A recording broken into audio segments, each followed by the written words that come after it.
चलिए, आज का हमारा जो टॉपिक होगा वो सबसे महत्वपूर्ण है क्रिया। क्रिया क्रिया किसे कहते हैं? क्रिया का मतलब होता है किसी काम को करना, किसी कार्य को करना ही क्रिया कहलाता है। तो क्रिया की परिभाषा है जिस शब्द से किसी कार्य का करना या होना पाया जाता है उसे क्रिया कहते हैं, उसे क्रिया कहते हैं। पूरा नहीं?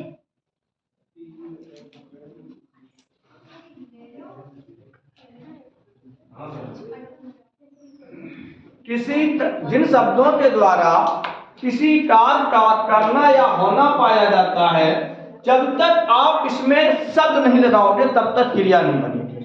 यानी जिस शब्द के द्वारा किसी कार्य के करने या होने का बोध हो, करना या होना पाया जाए, इन करने या होने का ज्ञान या बोध हो, उसे हम क्रिया कहते हैं। जैसे राम पुस्तक पढ़ता है, राम पुस्तक पढ़ता है। तो जो पढ़ना शब्द है ये पुस्तक के कार्य करने का बोध करा रहा है कि हम क्या कार्य कर रहे हैं। तो ये जो शब्द है पढ़ना, यही हमारी क्रिया होती है। अब क्रिया बनती कैसे है ये समझ लेते हैं। इसको बैठ दें।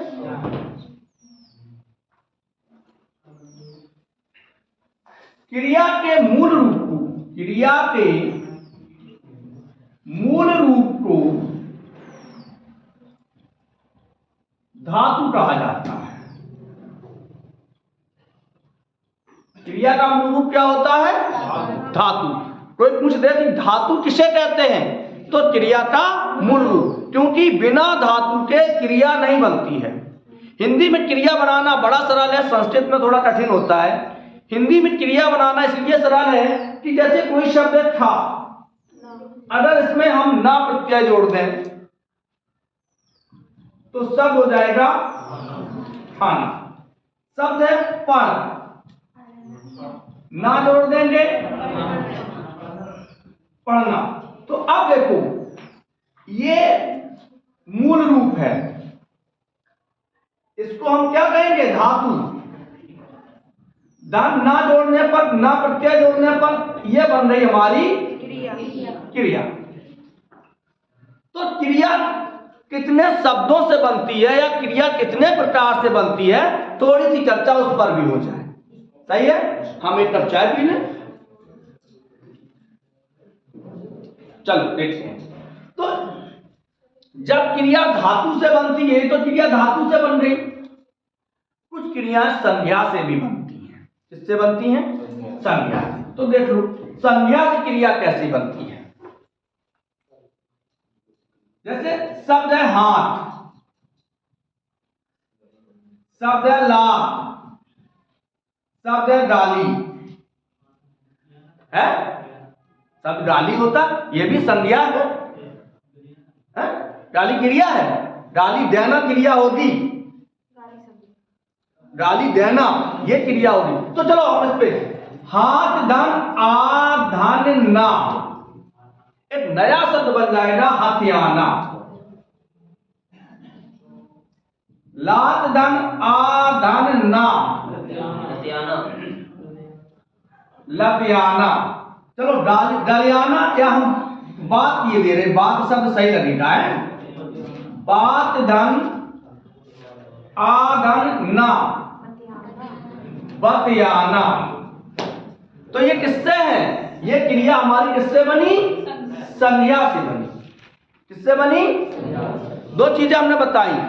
संज्ञा के क्रिया के मूल रूप को क्या कहते हैं? धातु।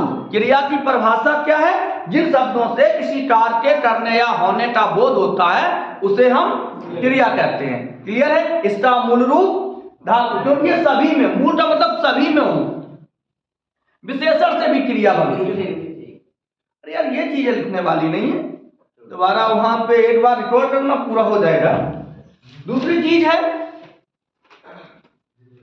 विशेषण। जैसे शब्द है गर्म, गर्म का चाय गर्म है, तो चाय की विशेषता क्या है? गर्म है। लेकिन यदि हम इसको क्रिया बना दें गर्माना, गर्माना या गर्माहट, तो विशेषण बन जाएगा गर्माना। तो ए हमसे ना गर्मी जो ठंडाना, घबराना, क्रिया बन जाएगी तो विशेषण थी। अब थोड़े से और आगे चलते हैं। तो समझ में आया क्रिया किसे कहते हैं? किसी कार्य के करने या होने का बोध होता है उसे हम क्रिया कहते हैं।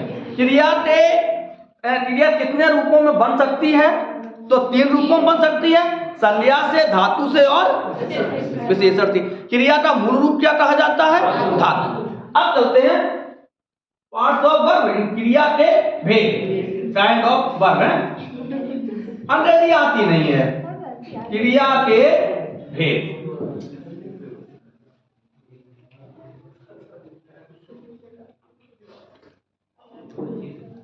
बताए क्रिया कितने प्रकार की होती है? कौन कौन सी? बिल्कुल सही उत्तर आया कि क्रिया 2 प्रकार से होती है। एक तो रचना या बनावट के आधार पर, शब्दों की बनावट के आधार पर, बनावट के आधार पर। और दूसरी होती है भैया अर्थ या कर्म के आधार पर। तो क्रिया कितने प्रकार की होती है? 2 प्रकार की। बहुत से लोग क्या देते हैं सकर्मक और अकर्मक। नहीं, क्रिया के 2 भेद हैं, रचना या शब्द बनावट के आधार पे, दूसरी अर्थ के या कर्म के आधार पे। तो सबसे पहले आज चर्चा करेंगे हम लोग विस्तार से रचना के आधार पे। चलिए कोशिश करते हैं कि आपको समझ में आए और हम थोड़ा थोड़ा चाय पीते जाए। तब को उठाना, मैंने उठाया तब उठाना, उठाना शब्द क्या है? चाय पीना, पीना शब्द क्या है? चाय पिलाना, पिलाना भी क्रिया है। चलो आगे बढ़ते हैं। तो रचना के आधार पर, रचना के, अरे यार पूरा मैं पढ़ेगा, रचना के आधार पर क्रिया के भेद। रचना या बनावट के आधार पर क्रिया के कितने भेद होते हैं? तो 2 भेद होते हैं। कितने होते हैं? 2। पहला होता है मूल या रूढ़ क्रिया, दूसरी होती है यौगिक क्रिया। तो सबसे पहले मूल या रूढ़ क्रिया किसे कहते हैं? यानी मूल, समझो, जो क्रियाएं धातु में ही रहती हैं, जो क्रियाएं जिनके मूल रूप में धातु रहता है, यानी धातु से ही बनती हैं और वो धातु ही रहती हैं, ऐसी क्रियाओं को हम मूल क्रिया कहते हैं। जैसे शब्द खाना, क्योंकि हमें धातु तो नहीं करना है, शब्द क्या है? खाना, इसमें धातु क्या है? खा। अब ये पूरी क्रिया बन गई खाना, ओके, वह खाता है, पीता है। अब जो क्रिया अपने लिए, यानी कि मूल रूप का मतलब है कि वो क्रिया परिवर्तित ना हो, जैसे खाऊं, खाया, खाएंगे, है? ये क्रिया कैसी है? ये अपने ही मूल रूप में है। अब ध्यान देना योग्य बात, ऐसी क्रियाएं जिन्हें हम अपने लिए प्रयोग करते हैं वो सभी क्रियाएं मूल या रूढ़ क्रियाएं कही जाती हैं। जैसे पढ़ना, कौन सी? पढ़ना। अब पढ़ूं, कोई दूसरा पढ़ेगा कि खुद पढ़ेंगे? पढ़ूं। पढ़ा था, पढ़ा, पढ़ूंगा है। तो जो क्रियाएं हम अपने लिए प्रयोग करते हैं उन क्रियाओं को हम मूल या रूढ़ क्रिया कहते हैं। अगर परिभाषा लिखना चाहो तो हम एक कक्षा दूध पी के बताते हैं। क्या परिभाषा बोल रहे हैं? जो क्रिया मूल धातु से बनती है, जो क्रिया मूल धातु से बनती है और उसका स्वरूप परिवर्तित नहीं होता तो उसे मूल क्रिया कहते हैं।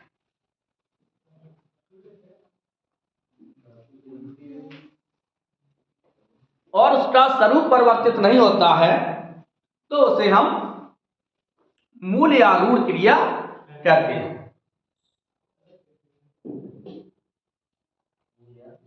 रूढ़ क्रिया कहते हैं जैसे खाना, खाऊं, खाया था, खाएंगे, खाएं, खाएगा है, इस तरीके से। चलो आगे बढ़ते हैं। अब जो बहुत ही ज्यादा महत्वपूर्ण है बात उस पे चलेगी। रूढ़ तो हो गई। अब दूसरा पार्ट है यौगिक क्रिया। यौगिक क्रिया, यौगिक ऐसी क्रियाएं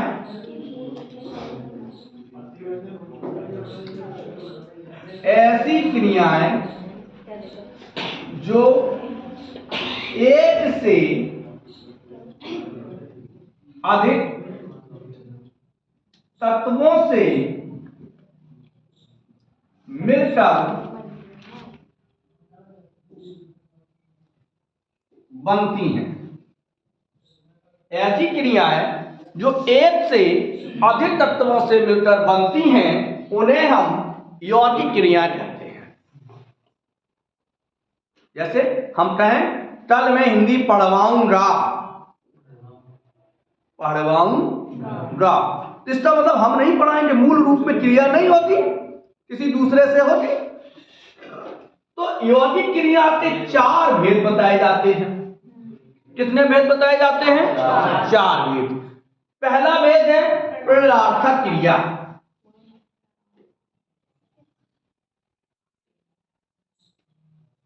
दूसरा है संयुक्त क्रिया।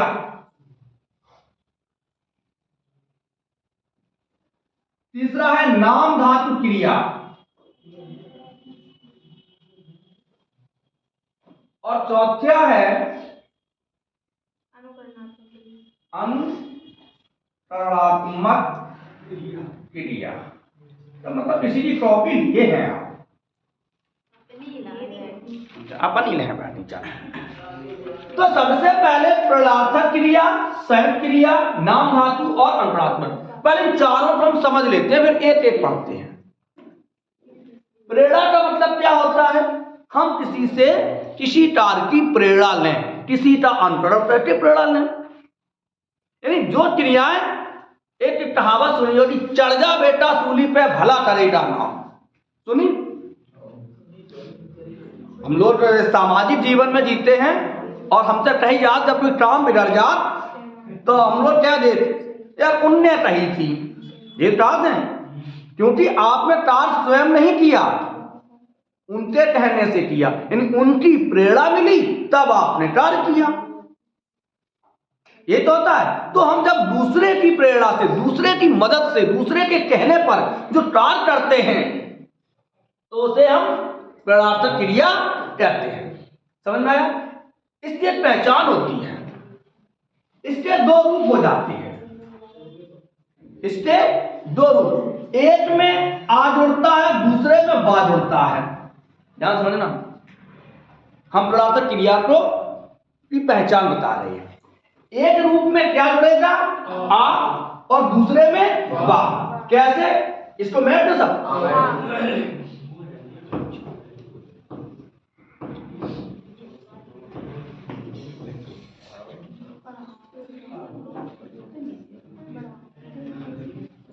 प्रेरणार्थक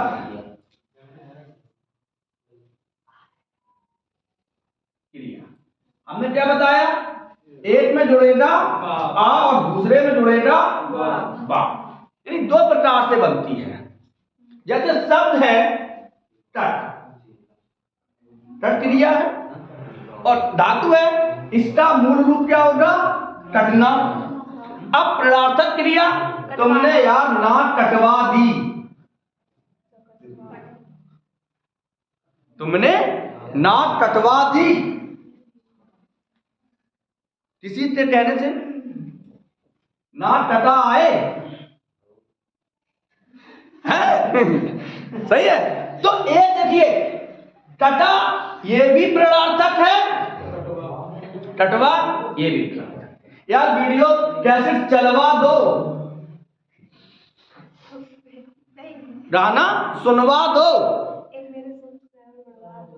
हाँ ये देखो कह रही है, ये सब्सक्राइबर बढ़वा दो। वाह वाह वाह वाह, क्या बात है।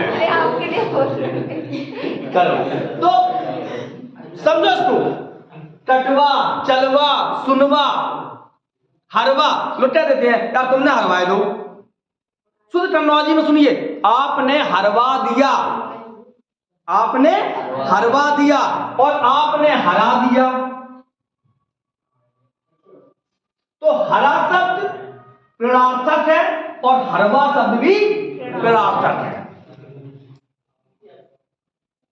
बोला आप पैसे गिन रहे हो और कोई ने बीच में टोक दिया, आपने यार भुला दिया, तो भुला आ जोड़ा और इसका दूसरा रूप क्या बनेगा, तुमने भुलवा दिया।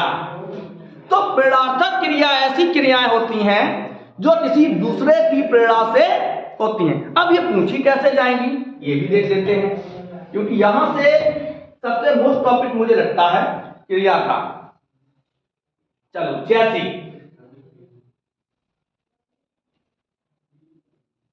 राम ने श्याम को जगाया।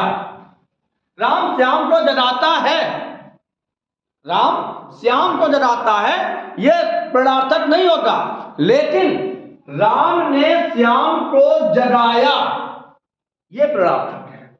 क्योंकि किसी ने कहा श्याम से कि भाई राम को, राम से किसी ने कहा कि श्याम को जगा दीजिए, तो राम ने श्याम को जगाया। माली ने फूल तोड़वाए, देखो खुद नहीं तोड़े, तोड़वाए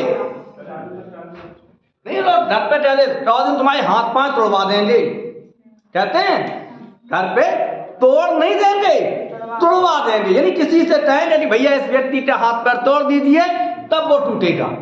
तो ये क्या है, तोड़वाए। तो माली ने फूल खुद नहीं तोड़े। अगर प्रश्न आ जाए कि माली ने फूल तोड़े, यहां कौन सा क्रिया है, तो यहां मूल क्रिया होगी, संयुक्त क्रिया नहीं होगी। लेकिन यदि माली ने फूल तोड़वाए तो संयुक्त क्रिया। राम ने श्याम को जगाया, संयुक्त क्रिया। मोहन ने खाना खिलवाया, संयुक्त क्रिया। अध्यापक ने हिंदी पढ़वाई, संयुक्त क्रिया। सॉरी, प्रेरणार्थक क्रिया। अध्यापक ने हिंदी पढ़वाई, प्रेरणार्थक क्रिया। तो जितनी भी क्रियाएं कभी बता रहे थे, तोड़वाया, जगाया, सुनवाया, भुलवाया, ये क्रियाएं कैसी हैं, प्रेरणार्थक। तो प्रेरणार्थक समझ में आया। प्रेरणार्थक किसका रूप है, कौन सी क्रिया का रूप है, यौगिक क्रिया का। यौगिक क्रिया किसका रूप है, रचना के आधार पर। रचना के आधार पर क्रिया के कितने भेद हैं, दो। कौन कौन से, मूल और यौगिक। तो यौगिक क्रिया का दूसरा रूप कौन सा होगा, संयुक्त क्रिया। कौन सी होगी, संयुक्त क्रिया। अच्छा, संयुक्त क्रिया किसे कहते हैं, दूसरा जो किसी क्रिया की संज्ञा आदि से मिलकर बनती है। संयुक्त क्रिया किसे कहते हैं, वे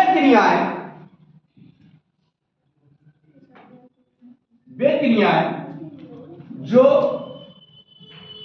किसी क्रिया या संज्ञा आदि से मिलकर बनती है। ऐसी क्रिया है जो किसी क्रिया से या संज्ञा आदि से मिलकर बनती हैं, उसे हम कौन सी क्रिया कहते हैं? संयुक्त क्रिया कहते हैं। और इसके 13 भेद होते हैं। कितने भेद होते हैं? 13 भेद होते हैं। यदि प्रश्न आ जाए कि अर्थ के आधार पर संयुक्त क्रिया के कितने भेद हैं, तो 13 भेद हैं। कितने भेद हैं? 13 भेद। किसके आधार पे? यौगिक क्रिया के दूसरा भाग संयुक्त क्रिया। और संयुक्त क्रिया यानी जो किसी क्रिया या संज्ञा से मिलकर बनती है उसे संयुक्त क्रिया कहते हैं। और इसके कितने भेद हैं? 13 भेद हैं। चलो एक एक भेद पढ़ते हैं।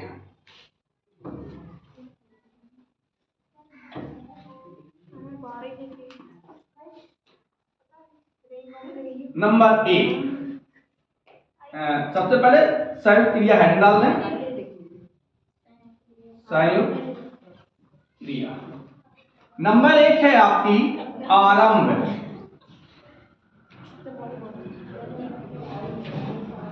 आरंभ बोधक। अरे जब कोई कार्य आरंभ होता है तो इसकी पहचान होती है कि जो भी क्रिया होगी यानी धातु के साथ लगना शब्द लगा होगा। पानी बरसने लगा, बरसने लगा। धातु के साथ क्या? वह पढ़ने लगा, मोहन जाने लगा, वह उठकर चलने लगा, वह गीत गाने लगा। तो ने धन लगना यानी धातु के अंत में कौन सा शब्द लगेगा? ने, और उसके बाद लगना। वह पढ़ने लगा, वह खाने लगा, वह जाने लगा, वह हंसने लगा। तो धातु के साथ यानी धातु पूरा संबंध बता दें। धातु धन ने धन लगा। जैसे वर्षा धन ने धन लगा, तो सब क्या है? बरसने लगा। चल धन ने धन गा, चलने लगा। खा धन ने धन लगा, खाने लगा। हंस धन ने धन लगा, हंसने लगा। तो आरंभ होता है। चलो दूसरा आता है संयुक्त क्रिया का जो दूसरा भाग है। कोई का आरंभ होगा तो समाप्त भी होगा। तो दूसरा भेद होगा समाप्ति बोधक। ध्यान से पढ़ लेना, समाप्ति बोधक। जब हम किसी कार्य को समाप्त होता है तो हमने प्रेजेंट पूर्ण वर्तमान काल का रूप बताया है, खा चुका है। तो धातु के साथ धातु धन चुका, पानी बरस चुका, वह पढ़ चुका, वह खेल चुका, वह हंस चुका। मतलब धातु के साथ चुकना शब्द का। तो समझ लीजिए क्रिया कौन सी होगी? समाप्ति। जैसे राजा घर आ चुके हैं। किस क्रिया का वाक्य है? समाप्ति बोधक। यदि समाप्ति बोधक ऑप्शन ना हुआ तो फिर कौन सा होगा? संयुक्त। कौन सा होगा? और संयुक्त भी ऑप्शन ना हुआ तो यौगिक। यानी कि सबसे पहले रचना के आधार पे यौगिक क्रिया, यौगिक क्रिया में संयुक्त क्रिया और संयुक्त क्रिया में समाप्ति। तो ये ऑप्शन आपको नहीं मिलेंगे, ये बहुत कम मिलेंगे। ऑप्शन मिलेंगे संयुक्त और यौगिक या रचना। सही है। इसके बाद आगे बढ़ते हैं। अभ्यास बोधक। नंबर 3 अभ्यास बोधक।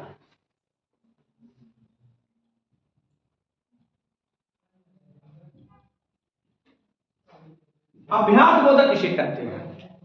कि ऐसी क्रियाएं जहां हमें किसी चीज को बार बार करना पड़े। जैसे अब यहां धातु के साथ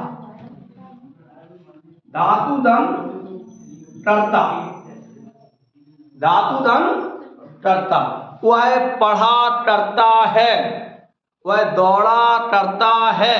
क्या करता है? अभ्यास। वह गाया करता है, अभ्यास। वह क्रिकेट खेला करता है, अभ्यास। सही है। फिर आता है निरंतरता बोधक। तो अभ्यास बोधक समझ में आ गई। धातु के साथ कौन सा शब्द लगेगा? आरंभ बोधक में कौन सा शब्द लगेगा? लगना। नेधन लगा। समाप्ति बोधक में चुकना। और अभ्यास बोधक में करता। वह खाया करता है। कौन सी क्रिया है? अभ्यास बोधक। वह गाया करता है, वह दौड़ा करता है, वह लिखा करता है, वह पढ़ा करता है। क्रिया कैसी होगी? अभ्यास बोधक। समझ में आ रहा भैया? चलिए आगे बढ़ते हैं। अच्छा, जितने लोग हैं जो पहली बार पढ़ रहे हैं,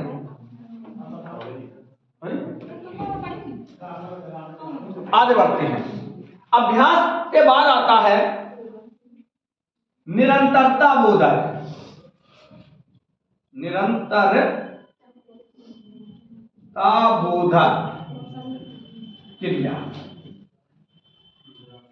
निरंतरता का मतलब कंटिन्यू, जो निरंतर चलती रहे। और बाद में देख लीजिए मोबाइल वोबाइल न चलाइयो। हाँ, निरंतरता बोधक हमें जान पर एक दो। निरंतरता बोधक का मतलब क्या होता है? जो निरंतर काल, जैसे वह बोला करता है, डॉम नहीं था, वह बोलत रहा, वह बोला करता है, वह पढ़ा बोलता रहता है। हाँ सॉरी, वह बोलता रहता है, वह चलता रहता है, वह खाया करता है। अभ्यास नहीं, निरंतरता ये भी है। खाया करता है, मैं इसमें बताया आपने। खाता रहता है, सॉरी, वह खाता रहता है, वह हंसता रहता है, वह गाता रहता है। देखिए अब सुन लीजिए, गाया करता है और गाता रहता है। जो ऊपर वाली है ये अभ्यास बोधक है, नीचे वाली निरंतरता बोधक। अब समझ में आया? हाँ, कंटिन्यू वाली निरंतरता होता है। यदि कर्ता शब्द का होता तो अभ्यास है। और यदि देखिए जो अभ्यास बोधक है उसमें क्रिया अधिकतर भूतकाल की होती है। करता, वह गाया करता है, वह खाया करता है। इन क्रिया के अंत में या शब्द डालूंगा, क्रिया के अंत में या। देखो वह पहनता रहता है, गाता रहता है, हंसता रहता है, तो वो निरंतरता बोधक। आगे बढ़ते हैं, शक्यता बोधक। शक्यता बोधक।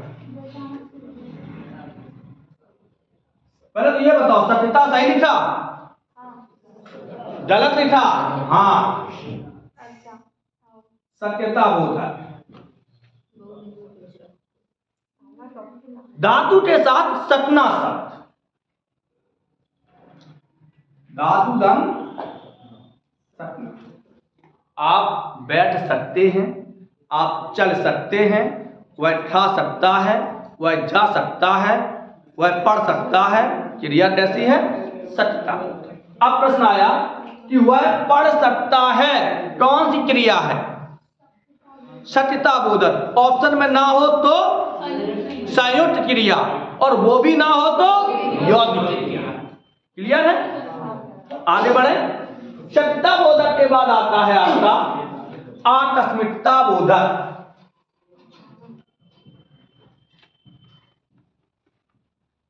आकस्मिकता बोधक। चलिए, ये भी आकस्मिकता बोधक क्रिया थी। मोबाइल का अचानक बजना, उसको साइलेंट कर लीजिए, जिसका भी हो उसको थोड़ा सा साइलेंट कर लीजिए। हाँ, वो अचानक बजना, जब कोई हाँ लोग नहीं कहते हैं, जैसे वो अचानक गिर पड़ा, वह अचानक गिर पड़ा। हाँ, अचानक है। हाँ देखिए, मोबाइल बज पड़ा, सही है। तो आकस्मिकता बोधक क्या होता है? जो अचानक है, वह कह उठा, वह बोल पड़ा है। अब पढ़ा ये ना मत समझ लेना, पढ़ना क्रिया है, ना तुम भैंस वाला पढ़ा समझ लो। चलो आगे बढ़ते हैं। आकस्मिकता समझ में आया? वह बोल पड़ा, वह कह उठा, वह रो पड़ा, वह गिर पड़ा, अचानक है। चलो आगे बढ़ते हैं। अनिश्चितता बोधक।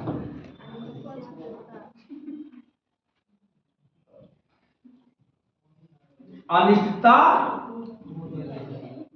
अच्छा अनिश्चितता बोधक किसे कहते हैं? अनिष्ट माने क्या होता है? बुरा।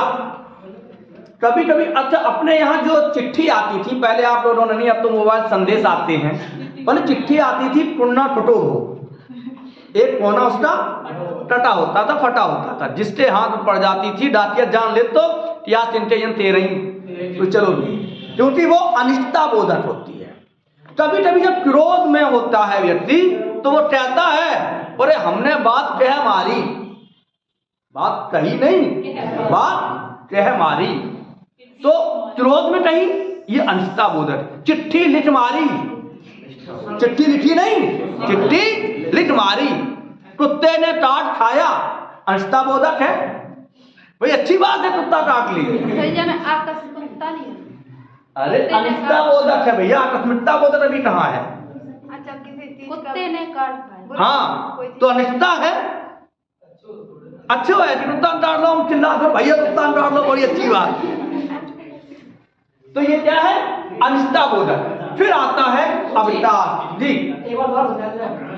अनिश्चितता का मतलब होता है जो बात अचानक हो, जैसे चलो लिख लीजिए, परिभाषा इनकी नहीं होती हैं। जो क्रियाएं बुरे कार्यों के लिए प्रयोग होती हैं या क्रोध में प्रयोग होती हैं, जो क्रियाएं बुरे कार्यों या क्रोध में व्यक्त की जाती हैं, बुरे कार्यों या, देखिए ये परिभाषा किताबों में नहीं है, है? जैसे थोड़ी देर के लिए समझिए, आप जा रहे हो, कुत्ते ने काट खाया, बुरा कार हो गया, क्रिया तो अचानक हुई लेकिन कैसी हुई? बुरी हुई, तो वो अनिश्चितता बोधक। चिट्ठी लिख मारी, चिट्ठी लिखी जाती है, अचानक ही लिखी जाती है लेकिन क्रोध में लिखी गई, क्रिया कैसी हुई? अनिष्ट। बात कह मारी, वह रो पड़ा, ये आकस्मिकता बोधक है। वह बोल पड़ा, ये आकस्मिकता बोधक है, लेकिन चिट्ठी लिख मारी वो कैसा है? अनिश्चितता बोधक। तो चार से झापड़ रसीद दो, अचानक ही रसीद दे, तो क्रिया कैसी है? वो अनिश्चितता बोधक नहीं हुई है, वो अचानक मार दिया भाई उसने। आगे बढ़ते हैं। अविश्वास बोधक।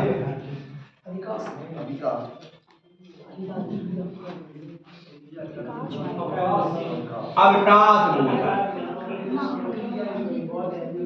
अवकाश बोधक, अवकाश का मतलब छुट्टी, अवकाश का मतलब छुट्टी, जहां क्रिया पूर्ण रूप से समाप्त ना हो पाए, अधूरी रह जाए। जैसे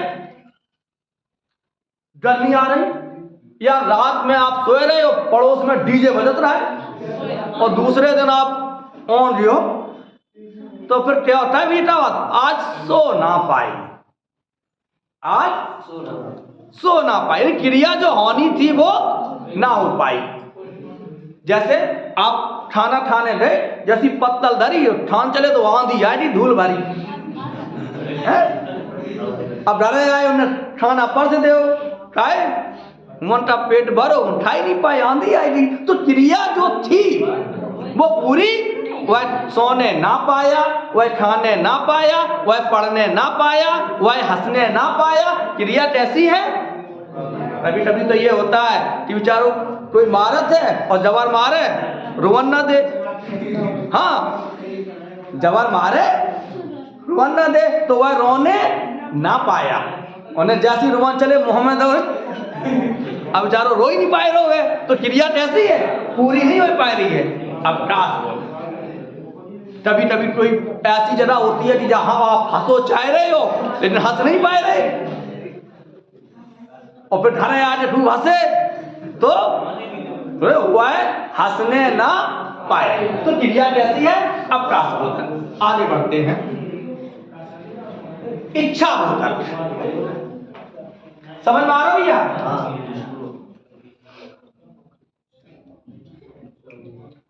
इच्छा बोधक, इच्छा बोधक किसे कहते हैं?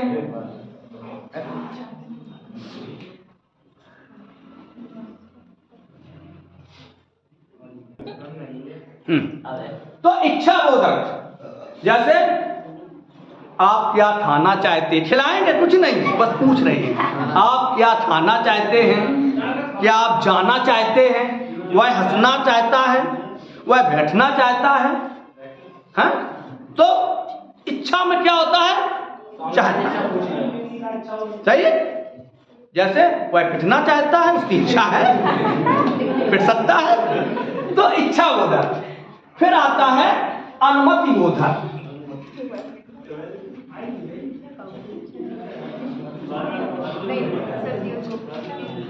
क्या कह रहे हो यार? बेइज्जती हमेशा उनकी होती है जिनकी इज्जत होती है।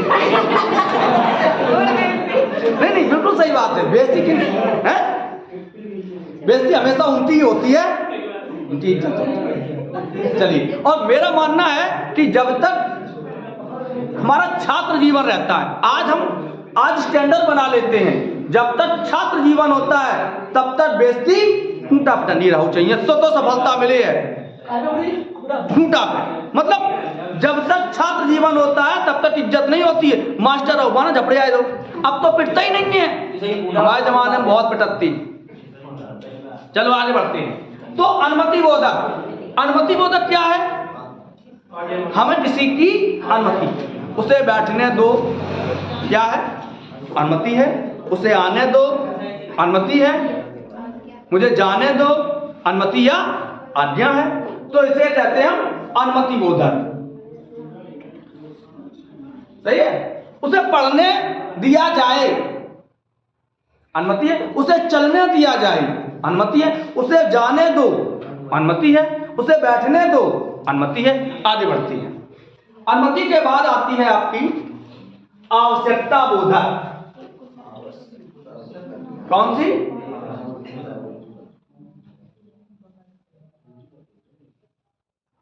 आवश्यकता बोधक। यह धातु के साथ चाहिए शब्द लगना चाहिए। उसे पढ़ना चाहिए, तुम्हें मेहनत करनी चाहिए, आवश्यकता है। तुम्हें मेहनत करनी चाहिए, क्या है? आवश्यकता है। उसे बैठना चाहिए, आवश्यकता है। उसे बोलना चाहिए था, उसकी उस समय वहां आवश्यकता होती। तो यदि धातु के साथ चाहिए शब्द लगा हो तो वो क्या है? आवश्यकता। और चाहता शब्द लगा हो तो इच्छा। वह क्या देखती, मैं बंद करके धरती हूँ ऐसे नहीं। एक बात है, किसी के साथ पिक्चर देखने जाओ, बाकी पिक्चर दिखाई होए, पर वो पूरी देखा नहीं देते हैं, वो सस्पेंस खत्म कर दी पहली बता। हाँ, उन्हें जैसे अब हीरो दौड़ रहा है, उन्हें अब अरे कछु नहीं हुआ, अब आगे मिल जाए प्लान, खत्म सिस्टम है। चलो आगे। आवश्यकता, उसे पढ़ना चाहिए, उसे खाना चाहिए, उसे जाना चाहिए। तो ये क्या है? आवश्यकता बोधक है। उसे मोबाइल बंद कर देना चाहिए, ये क्या है? आवश्यकता बोधक। नहीं, तुम्हें चलाते रहना चाहिए, ये तुम्हारी आवश्यकता है। आगे बढ़ते हैं। इसके बाद आता है संज्ञा अतिशयता बोधक।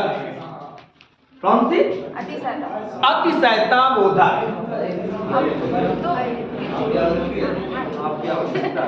अतिशयता चाहिए था, चाहिए। चलो एक मिनट सुन लीजिए, अभी सर जी 10 मिनट और दे दीजिए। अतिशयता बोधक, अतिशयता मतलब बहुत अधिक। चलो, वह बैठे बैठे थक गया। जहां एक से अधिक क्रियाएं आ जाती हैं, जहां एक से अधिक क्रियाएं आते हैं, वो उसे हम अतिशयता बोधक कहते हैं। उसे क्या कहते हैं? अर्थ। जैसे वह बैठे बैठे थक गया, एक गीत आया था, चलते चलते यूं ही रुठ जाता हूं मैं, बैठे बैठे यूं ही सो जाता हूं मैं। क्या यही प्यार है? बोले प्यार नहीं है तो बीमारी है। चलो आगे। तो वह चलते चलते रुक गया, चलते चलते रुक गया। देखिए इस वाक्य में कितनी क्रियाएं हैं? 1 2 3 4। तो जहां एक से अधिक क्रियाएं आती हैं उन्हें हम अतिशयता बोधक क्रिया कहते हैं। बात समझ में आती भैया? कोई परेशानी, प्रॉब्लम, समस्या, दिक्कत? कुछ नहीं, आगे बढ़ते हैं। कोई बात नहीं। संज्ञा आदि से,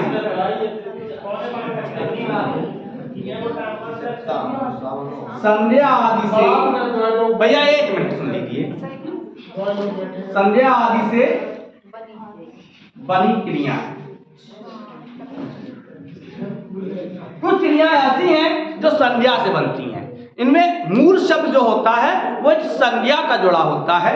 जैसे आदर करना, ढीला पड़ना, अंग टूटना, टूटना, भस्म करना। भस्म करवाना तो फिर वो हो जाएगा प्रणार्थक क्रिया, लेकिन भस्म करना, तो ये क्रियाएं कैसी हैं? संज्ञा आदि से मिलकर बनी क्रिया। 2 क्रियाएं और हैं, तो आज रचना के आधार पर पूरी हो जाएंगी। तो 2 क्रियाएं तो हम आपके केवल 5 मिनट लेंगे। पहली है अनुकरणात्मक क्रिया, इसको मैं यौगिक क्रिया का चौथा भेद कौन सा है? तो ये 13 क्रिया हो गई। अब है संयुक्त क्रिया का जो चौथा भेद है वो कौन सा है? अनुकरणात्मक क्रिया। तीसरा भेद, सॉरी, अनुकरणात्मक क्रिया। जब हम किसी क्रिया का अंतर करते हैं, यानी कोई कल्पित या वास्तविक ध्वनि का अंतर करके बनती है, तो वो क्रिया अनुकरणात्मक क्रिया कहती है। यानी कि हम किसी क्रिया का, कोई ध्वनि का, कोई कल्पित या वास्तविक ध्वनि का अनुकरण कर लें, उसको दोहरा लें। जैसे भन भन, 1 मिनट, भन भन, ये मच्छी की आवाज है। भन भन किसकी आवाज है?